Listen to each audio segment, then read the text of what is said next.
আরে আমি কে? Abhishek Bandyopadhyay all India general secretary, সে আমার লিডার।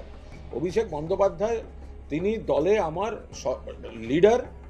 মমতাদির নেতৃত্বে দল করি, অভিষেক আমার সেনাপতি, তিনি লিডার। সেখানে কোনো তুলনা বা মতপার্থক্য এসব বিষয়ই আসে না। অভিষেক বন্দ্যোপাধ্যায় দলের সর্বভারতীয় সাধারণ সম্পাদক।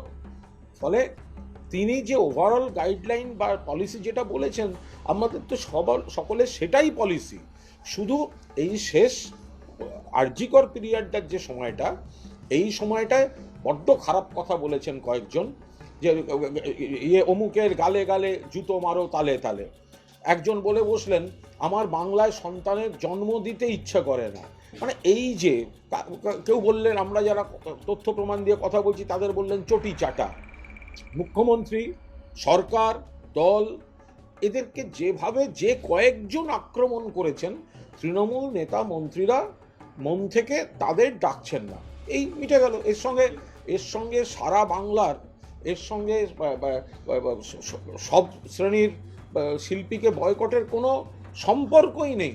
তৃণমূল কংগ্রেস, অভিষেক বন্দ্যোপাধ্যায় যেটা বলেছেন যে তৃণমূল কংগ্রেস শিল্পীদের বয়কট করে না, একদম ঠিক বলেছেন। যেটা সিপিএম করতো ওটা তৃণমূল করে না, যেটা বিজেপি করতো সেটা করে না।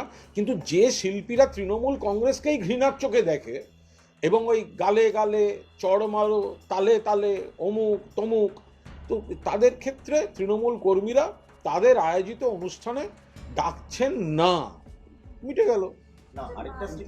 আরেকটা স্টেটমেন্ট হচ্ছে যে মমতা বন্দ্যোপাধ্যায় বয়কটের রাজনীতিতে বিশ্বাস করেন না। এইখানে আমার উত্তর আছে। না, এর সঙ্গে একটা লাইন না, আছে। এটা 3 টায়ার কোয়েশ্চেন। ফার্স্ট টায়ারের উত্তর হয়েছে, সেকেন্ড টায়ার আমি গোড়ার থেকেও বলেছি যে এ বিষয়ে মমতা বন্দ্যোপাধ্যায় সর্বোচ্চ নেত্রী, তিনি যা বলবেন মাথা পেতে নেব। এখনো পর্যন্ত তার কাছ থেকে কোনো কথা শুনিনি। ফলে তিনি কি ভাবছেন সেটা নিশ্চয়ই আর একজনের মুখ থেকে শুনবো না।